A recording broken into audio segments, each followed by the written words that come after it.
The scent of lies always made my stomach turn. Even before all of this, they were her favorite. The white ones, the kind that looked like trumpets, heralding some grand arrival. Today, though, they smelled like a funeral. A funeral for something that was once beautiful, something I cherished. I heard the lock click, the familiar jangle of keys, followed by the slight push as the door swung open. I didn't look up from the worn pages of my book, not yet. I was waiting, listening. Her heels clicked on the hardwood floor, a sound that used to make my heart flutter.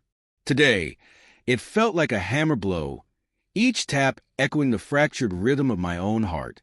"Honey, I'm home," she called, her voice bright, too bright. I could hear the fake smile clinging to it, and the sound grated on my nerves like nails on a chalkboard. I kept my eyes glued to the page, pretending to be engrossed in the lives of fictional characters while my own life spiraled into something tragic. "Oh, look," she called again, her voice now closer. "I got you some lilies. I know how much you love them."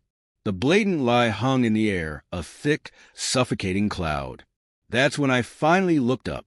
I forced a smile, a small, tight thing that probably looked more like a grimace. "They're beautiful, Clara," I said, my voice calm. Too calm, I knew.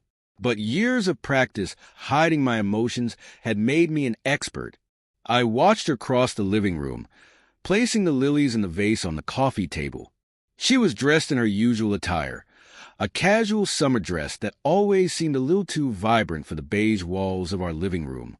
Her blonde hair, which I used to love running my fingers through, was perfectly styled, as always.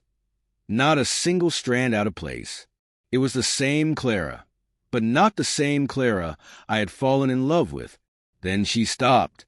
Her eyes widened, her perfectly painted lips parted slightly, and the color drained from her face, leaving her looking as white as the lilies she had brought. Where is it?" she whispered, her bright facade finally crumbling.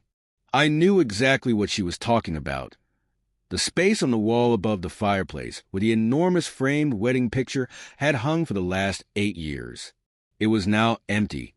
I had removed it just this morning. The hooks were gone, the wall wiped clean. Not even a trace remained. "What's missing, Clara?" I asked, my voice still calm, almost detached. I wanted her to say it, to give voice to the unspoken words hanging in the air, voice to the guilt she had tried so hard to hide. "The picture, the wedding picture. Where is it?" she asked, her voice now trembling as she paced, her heels clicking nervously against the floor. The sound amplified in the sudden silence. I finally closed my book, a thick, heavy biography of Abraham Lincoln, and placed it on the coffee table. "I took it down," I said, my voice steady. She stopped pacing and turned to me, her eyes searching mine. A flicker of panic replaced the fear. "Why?" she asked, her voice trembling. I leaned back in my chair, finally meeting her gaze.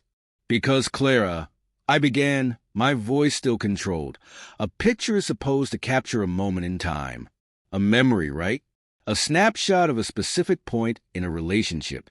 I paused, letting the words hang in the air. "And that picture, that wedding picture, it's a lie." She recoiled as if I had slapped her, her face a mixture of confusion and disbelief. "What are you talking about?"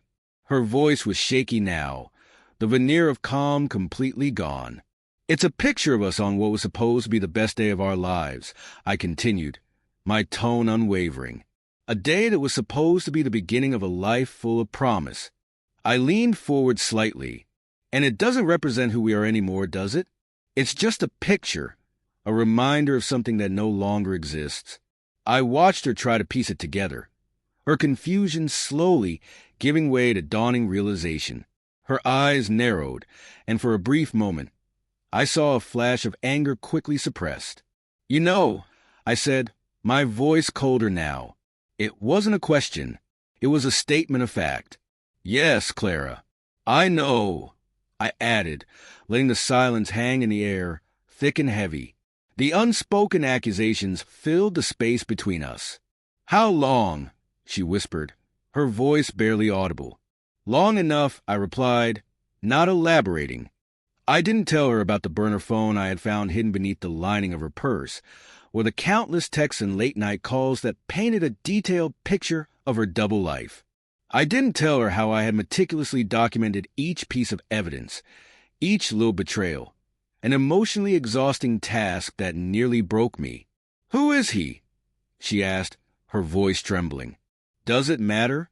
I replied, my tone flat. "His name won't change the fact that you betrayed me, Clara. It won't erase the months of lies and deception." She dropped onto the couch, her face buried in her hands. The lilies lay forgotten on the table. "I don't know what to say," she sobbed, the perfect facade finally shattered. "Don't," I said, my voice firm but calm. "Don't say anything. For once, just listen." I pulled a small flat box from the side table. It wasn't a jewelry box like the ones I had given her before. It was a thick cardboard box, tied with a simple brown string. I placed it on the coffee table in front of her, watching as she slowly looked up. Her eyes were red and swollen, full of questions, confusion, and a flicker of hope. I watched as she untied the string, her hands shaking. Inside, she didn't find, instead of jewels, there were stacks of carefully organized papers, bank statements, phone records, travel itineraries, and a few pictures printed on glossy paper, pictures I had secretly taken. They weren't the loving kind. These photos captured stolen moments, clandestine meetings, and hushed whispers between her and him. She didn't say a word as she sifted through the evidence. The truth laid bare before her. Her face paled even more as she realized the extent of my knowledge. The hope that had flickered in her eyes was extinguished, replaced by a look of pure, unadulterated fear. "Everything," I said, my voice low but clear. "Everything you did, every lie you told, every secret rendezvous. It's all here, Clara. Documented." The weight of her betrayal finally crashed down on her, and the sob that escaped her was raw and gut-wrenching. She looked up at me, her eyes pleading, but there was no pity in mine, only a profound sense of weariness. I made a mistake," she whispered, her voice choked with tears. "A mistake?" I repeated, the words dripping with sarcasm. "This wasn't a mistake, Clara. This was a choice. A long, calculated, deliberate choice to break our vows, to destroy our marriage, to destroy me." She didn't say anything. She just sat there, defeated, the truth finally visible in her eyes. "I'm leaving," I said, standing up. "I've already packed a bag. I'm filing for divorce. It'll be served within the week. There's a lawyer's letter among those papers, a letter explaining the details of the prenup we signed on that day, the day that photograph was taken, the day that you're no longer a part of."